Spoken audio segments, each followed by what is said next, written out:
kasih sudah setia bersama channel ini. Jangan lupa like, komen, dan subscribe. Selamat membaca dan mendengarkan. Bab 541. Zeus sangat menyadari, ini memungkinkan keluarga Taylor akan melompat langsung ke keluarga bangsawan kelas 2. Selain itu, kesepakatan yang telah mereka tanda tangani dengan Salt Hill Real Estate memungkinkan mereka untuk mempertahankan gelar bangsawan kelas 2 setidaknya selama 2 tahun. Mereka mungkin juga bisa menjadi sedikit lebih kuat dari beberapa keluarga lain dari kelas yang sama. Semua orang telah minum banyak, dan sekitar pukul 3 atau 4 sore ketika para tamu mulai bubar secara bertahap. Setelah melihat Lana dan yang lainnya pergi, Jack berjalan ke arah Selena. "Ayo pergi, sayang. Ayo pergi dan lihat rumah baru kita yang manis," dia berkata dengan senyum lembut yang muncul di wajahnya. "Oke, mari kita pergi dan melihat-lihat. Kita bisa mengemasi barang-barang kita dan pindah ke sana malam ini juga." Selena menanggapi setelah memikirkan sarannya. Dia merasakan secercah kebahagiaan. Hatinya bernyanyi riang gembira. "Ide bagus. Lagi pula, tidak banyak yang bisa kita kemas. Semua yang kita butuhkan sudah ada di sana. Beberapa pengepakan sederhana sudah cukup. Kita bisa pindah malam ini," kata Jack sambil menganggukkan kepalanya. "Ayo pergi. Ayo cepat pergi sekarang. Aku tidak sabar untuk melihatnya." Fiona berseri-seri dengan kegembiraan yang luar biasa dalam nada suaranya. Villa itu jauh lebih mewah dan megah daripada villa manapun di sini. Dia sudah lama ingin tinggal di villa ini. Dia tidak menyangka, mimpinya akan menjadi kenyataan begitu cepat, dan dia bisa pindah ke villa itu hari ini. Keluarga itu dengan cepat menyeberang jalan dan berjalan menuju ke arah villa. Di sisi lain, Ivan melihat Neil dan Ken pergi menuju gerbang. Mereka bertiga memendam kepahitan dan rasa masam di dalam hati mereka, menyaksikan siluet keluarga yang semakin kecil saat mereka mendekati villa impian. Sial. Pecundang yang tidak berguna ini mencuri perhatian hari ini. Ya, aku tidak mengira hal itu akan terjadi. Dia sangat beruntung. Bajingan ini benar-benar menyelamatkan hidup Dewi Perang.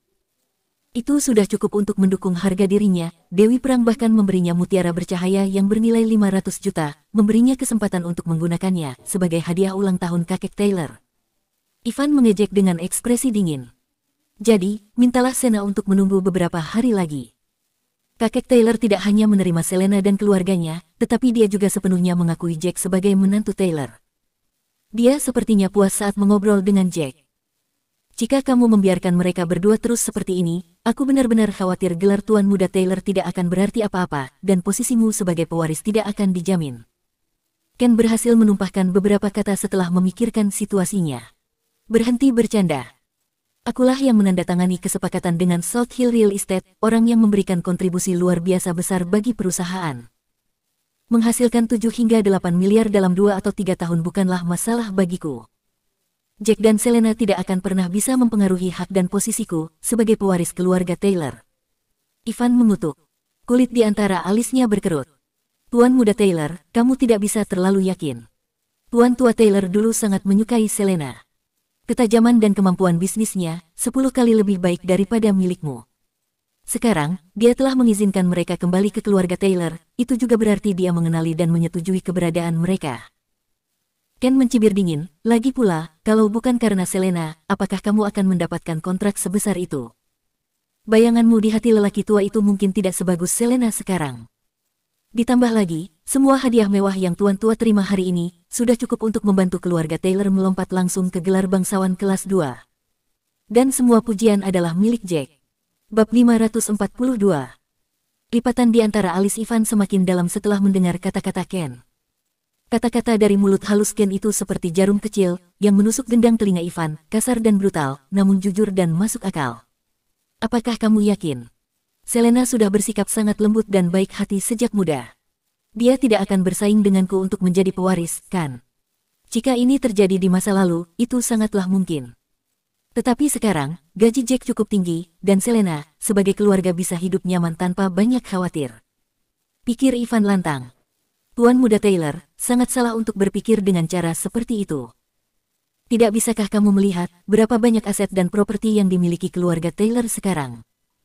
Mereka dapat dianggap sebagai keluarga bangsawan kelas 2. Dengan banyak properti dan harta benda berharga, apa menurutmu Selena akan tetap diam saja? Dia dari generasimu juga. Generasi yang sama, pemikiran yang sama, kan? Lagi pula, tidak ada yang mengeluh tentang menjadi kaya. Oke, jangan bicara tentang apakah dia akan bersaing denganmu atau tidak untuk pewaris. Bahkan jika dia tidak ingin bersaing, kakekmu akan memberikan setengah dari segalanya di masa depan, kan? Apakah kamu benar-benar ingin melakukannya? Memberikan setengahnya padanya. Neil bergema sambil tersenyum, sepenuhnya berniat untuk mengingatkan Ivan tentang realitasnya. Wajah Ivan tenggelam. Tentu saja tidak. Aku satu-satunya pria dari generasi ini dalam keluarga Taylor. Kakek mengusirnya dari keluarga sebelumnya. Bagaimana dia bisa begitu tak tahu malu untuk melibatkan dirinya dalam pembagian properti keluarga Taylor? Kamu dan Selena memiliki akar yang sama dan berasal dari generasi yang sama. Kalian berdua adalah cucu kakek Taylor, jadi secara alami, kalian berdua berhak mewarisi properti. Belum lagi, kakek Taylor bijaksana dan tajam. Dia menganggapmu tidak mampu, dan kamu akan melemahkan keluarga Taylor. Dia tidak akan berpikir dua kali sebelum menjadikan Selena sebagai pewarisnya. Neil mencibir dengan nada dingin dan mengejek. Semakin Ivan memikirkannya, semakin dia menyadari kebenaran dalam analisis Neil dan Ken. Sikap kakek Taylor terhadap Jack dan Selena telah berubah terlalu banyak hari ini. Dia bahkan memuji Selena atas bakat bisnis dan kesalehannya setelah hanya beberapa gelas anggur. Sepanjang percakapan, dia tidak menyebut Ivan sama sekali. Ivan mengepalkan tinjunya dengan erat ketika dia memikirkan episode itu. Aku akan meminta Sena untuk memberi Jack racunnya besok. Jangan terburu-buru, kamu harus memahami suasana dan menemukan waktu terbaik. Jangan menimbulkan kecurigaan Jack. Ken menggelengkan kepalanya dan berkomentar, untungnya, racun ini sangat kuat. Tidak berbau dan tidak berasa, dan larut dalam hitungan detik. Jika tidak, saya khawatir Jack mungkin bisa mengetahuinya. Lagi pula, dia seorang dokter. Dia pasti memiliki pengetahuan medis. Ivan langsung ketakutan mendengar kata-katanya. Kamu benar. Dia tahu hal-hal medis. Bagaimana jika dia bisa mengobati dirinya sendiri dan sembuh dari racunnya? Apakah racunnya benar-benar akan bekerja? Jangan khawatir. Racun ini tidak mudah ditemukan. Kami membelinya dengan harga yang sangat tinggi. Racun kronis ini dikembangkan secara khusus dan dibuat oleh keluarga pembuat racun paling terkemuka di barat daya, keluarga Miao. Orang yang mengkonsumsi racun ini tidak akan merasakan apa-apa pada awalnya, tetapi seiring berjalannya waktu, dia akan menjadi lemah di keempat anggota tubuhnya, kemudian perlahan-lahan kehilangan vitalitasnya, sebelum akhirnya mati. Ken bersukacita dan melanjutkan, dan hanya pembuatnya yang memiliki penawar racun jenis ini. Itu berasal dari puluhan bahan obat, bagaimana cara mengobatinya dengan mudah, kan? Keyakinan Ken membuat hati Ivan sedikit tenang. Dia merasa lega. Kalau begitu, aku akan mengundang Sena untuk makan siang besok.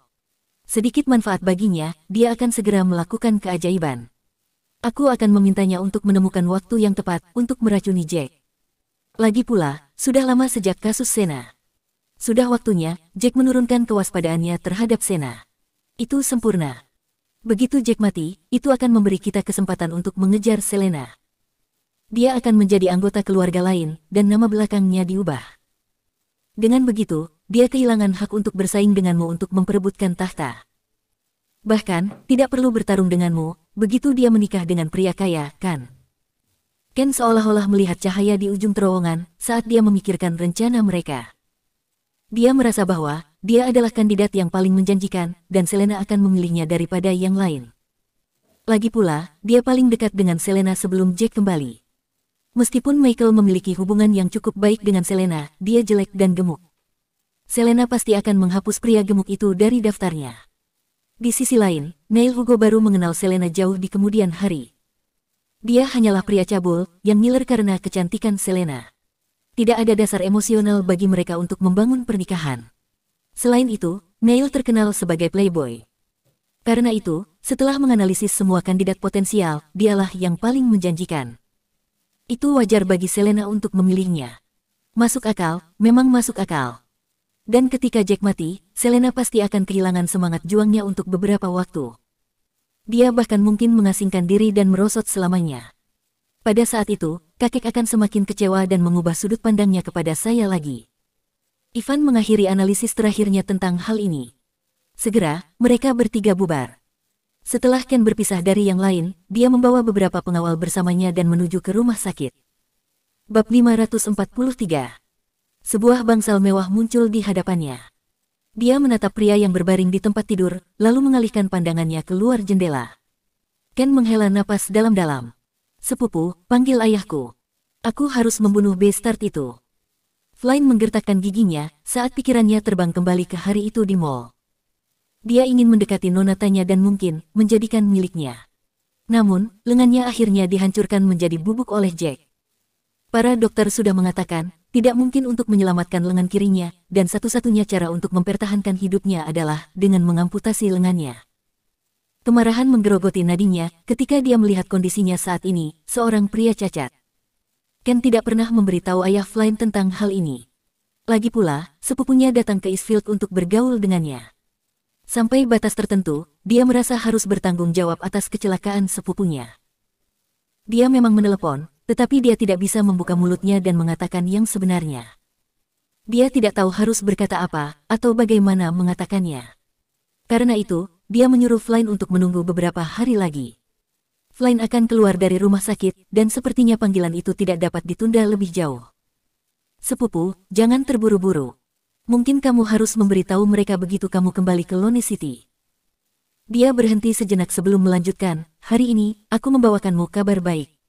"Huff, kabar baik. Berita macam apa yang bagus untukku?" "Saat ini, aku hanya ingin pengawal itu mati di depanku. Bukan kematian yang sederhana dan cepat, akan tetapi kematian yang sangat lambat dan menyakitkan." Tatapan Flynn masih terfokus pada dunia di luar jendela. Matanya penuh dengan kebencian. "Kamu benar tentang pengawal itu kali ini. Aku datang hari ini untuk memberitahumu hal itu. Bajingan itu akan segera berada dalam kuburannya. Dia hanya akan hidup paling lama 1 bulan lagi," kata Ken sambil tertawa sepenuh hati. "Apa maksudmu? Kita harus menunggu sebulan lagi? Apakah sesulit itu menangani seorang pengawal?" Wajah Flynn sangat dingin, jelas tidak puas dengan kabar baik itu. "Itu tidak akan mudah. Petarung pertama kami di keluarga Clark dan Jamisan bahkan bukan lawan yang layak. Sangat sulit bagi Jamisan untuk menggorok leher Bestart itu. Terlebih lagi, aku pergi ke pesta ulang tahun kakek Taylor hari ini, dan aku baru tahu kalau Bestart ini dulunya adalah seorang kepala komandan di tentara.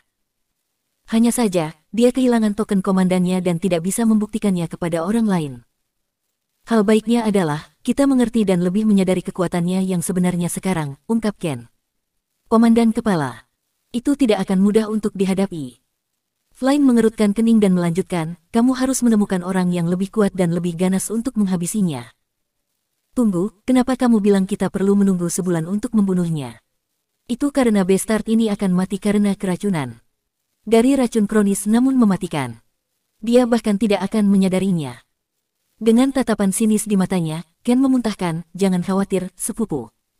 Aku punya rencana dan pengaturanku sendiri. Aku pasti akan membalaskan dendammu." Bab 544. Apakah kamu yakin itu bisa diandalkan? Si brengsek ini begitu tangguh. Dia tidak akan mudah dihadapi. Flynn melihat bahwa sepupunya akhirnya akan membalaskan dendamnya dan semangatnya langsung terangkat. Dia merasa Ken mungkin juga akan mati jika dia tidak membalas dendam. Dia adalah putra dari keluarga bangsawan kelas 2 di Lone City. Dia berasal dari keluarga bangsawan. Bagaimana bisa seorang pengawal menghancurkan lengannya selama kunjungannya ke Eastfield, tempat yang tidak ada apa-apanya dibandingkan dengan Lone City? Akan sangat memalukan untuk kembali ke Lone City dalam keadaan seperti itu. Belum lagi, apa yang orang-orang kaya dari Lone City pikirkan tentang dia sekarang. Bahwa dia hanyalah seorang pria cacat. Jangan terlalu khawatir dengan itu. Racunnya benar-benar bisa diandalkan. Masalahnya seperti ini. Ken memberitahu Flynn tentang rencana dan pengaturan mereka dari awal hingga akhir. Kami tidak melakukannya lebih awal, karena Ivan khawatir tentang sesuatu. Dia menantikan jamuan ulang tahun Tuan Tua Taylor, karena dia ingin menyaksikan Tuan Tua Taylor mengusir Jack dari keluarga Taylor.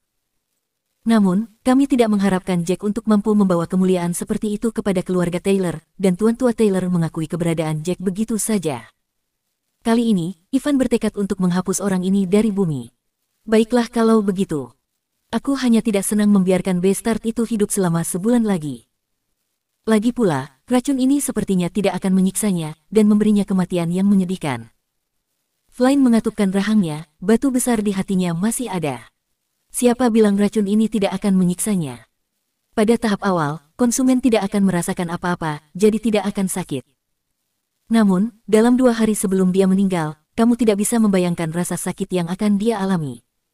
Dia akan merasa seolah-olah tulang dan jantungnya berkarat, meleleh. Perasaan itu akan membuatnya ingin bunuh diri, dan itu akan berlangsung selama 2 hari. Pada saat itu, tidak ada penawarnya di dunia yang akan bisa menyelamatkannya. Ken tertawa keras dan menambahkan, aku ingin menyingkirkan Bastard ini sejak lama. Aku memintanya untuk meninggalkan Selena saat itu, tetapi dia menolak. Aku seharusnya tidak membiarkannya hidup sampai hari ini, dan membiarkannya menjadi lebih kuat. Karena dia masih keras kepala ingin bersama Selena, jangan salahkan aku atas kekejamanku. Baiklah kalau begitu, aku tidak akan kembali ke Lone City. Aku akan tinggal sedikit lebih lama di rumahmu, dan menunggu kabar baik. Flynn menyegel keputusannya setelah memikirkannya. Sementara itu, Jack dan yang lainnya sedang berkeliling villa yang bernilai 95 juta dolar. Bagaimana? Apakah kalian puas dengan dekorasi dan pengaturan rumahnya? Jack bertanya pada Selena dan yang lainnya, dengan senyum hangat di wajahnya. Baginya, di mana dia tinggal dan kondisi rumah tidak menjadi masalah, selama ada atap di atas kepalanya. Namun, dia tidak ingin memperlakukan istri tercinta, keluarga tercinta, dan keluarga istrinya dengan buruk. Tentu saja, aku puas. Lihat halamannya, luas sekali. Bahkan, tempat para pelayan dan pekerja yang akan tinggal luas dan nyaman. Dan bonsai di sana luar biasa. Selena berseri-seri dengan senyum lebar. Sayang, aku sangat puas. Villa ini sangat bagus. Ketika kami tinggal di kediaman Taylor, saya biasa melihat villa ini dan merasa sedikit iri dengan orang-orang yang tinggal di dalamnya. Saya tidak menyangka, suatu hari impian saya untuk tinggal di dalamnya akan terwujud. Andrew tertawa terbahak-bahak, kepuasan terlihat di wajahnya. Namun, ada satu orang yang wajahnya kusam dan dingin sepanjang waktu, tampaknya tidak bahagia. Ma, ada apa? Kenapa aku merasa kamu tidak bahagia hari ini? Kita akan tinggal di villa besar ini, bukankah kamu seharusnya bahagia? Selena mengerutkan kening dan bertanya, memperhatikan ekspresi Fiona juga. Saya senang, tentu saja, saya senang. Untuk tinggal di villa yang begitu besar, bagaimana saya tidak bahagia? Villa 3 lantai dengan banyak kamar di dalamnya. Bab 545. Fiona memutar matanya ke arah Selena dan berbalik menghadap Jack. Ekspresinya menunjukkan bahwa dia benar-benar jengkel. Jack, ada satu hal yang harus kukatakan sekarang. Aku tidak menyebutkannya sebelumnya, karena aku ingin melindungi citramu di depan orang banyak. Sekarang, hanya ada satu hal yang ingin kulepaskan dari dadaku. Dia meledak. Alis Jack berkerut sesaat sebelum senyum lembutnya muncul kembali di wajahnya. Dia berkata dengan tenang, Ibu, saya pikir saya tahu apa yang ingin Anda katakan. Oh, ya. Katakan padaku mengapa aku begitu marah, kalau begitu. Fiona menyilangkan tangannya di depan dada. Apakah kamu memikirkan episode sebelumnya? Ketika Dewi Perang menyuruhku untuk memberi Michael pelajaran, kamu pikir hukumannya terlalu berat, bukan?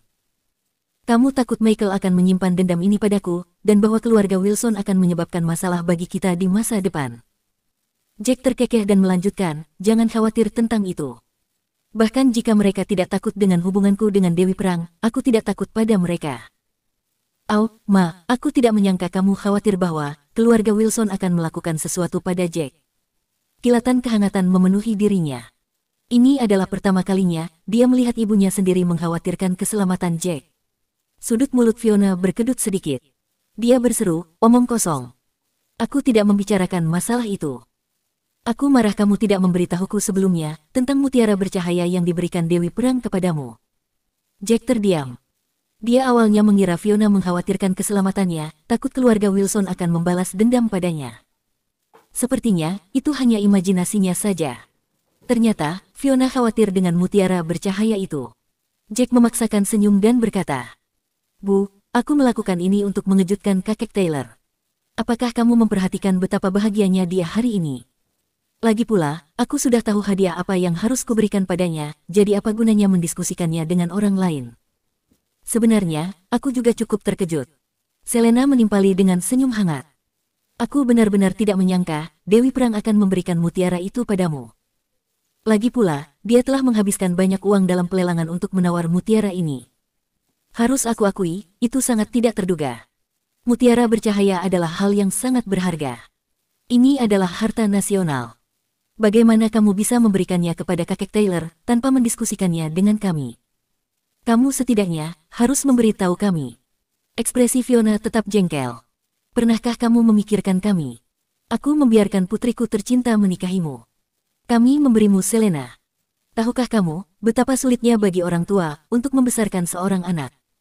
Mengapa kamu tidak berpikir untuk memberikannya kepada kami? Memang aku tidak lagi muda, tapi aku masih punya beberapa tahun untuk hidup. Jack dan Selena saling bertukar pandang dalam diam. Mereka terikat lidah dalam situasi seperti ini. Mereka tidak menyangka Fiona akan membuat ulah karena mutiara. Ya, berapa umurmu lagi? Kamu bahkan belum 50. Mengapa kamu ingin berebut dengan kakek untuk mutiara ini? Apa kamu tidak merasa malu? Selena memandang Fiona dan bertanya. Andrew, yang berdiri di samping Fiona, kesal dengan percakapan itu. Menurut saya, hadiah Jack sangat tepat. Mutiara itu harus diberikan kepada ayah saya. Dia sudah tua sekarang dan dia membutuhkan hal semacam ini. Dia marah. Itu 500 juta. Bukankah setidaknya dia harus berdiskusi dengan kita? Kita bisa membantu mengambil keputusan. Fiona masih kesal. Dia menatap Jack, api menyala di matanya. Dia diam tentang hadiah itu, dan membuat kita khawatir sepanjang waktu. Aku selalu khawatir, apakah dia telah menyiapkan hadiah yang layak untuk kakek. Jack bahkan tidak memperlakukan kita sebagai keluarga. Dia mendengus. Bu, kamu sudah keterlaluan. Jack tidak pernah memperlakukan kita sebagai orang luar. Aku pikir kamu hanya menginginkan mutiara itu. Jika Jack membawanya ke rumah, apakah kamu akan membiarkannya memberikannya sebagai hadiah ulang tahun kakek? Selena menegurnya tanpa ragu-ragu. Dia kemudian melanjutkan, mutiara itu tidak akan mengikuti kakek Taylor ke kuburannya, dan kamu bahkan belum berusia 50 tahun. Ketika kakek meninggal, kita akan memberikan mutiara itu kepadamu. Bukankah itu ide yang cukup bagus?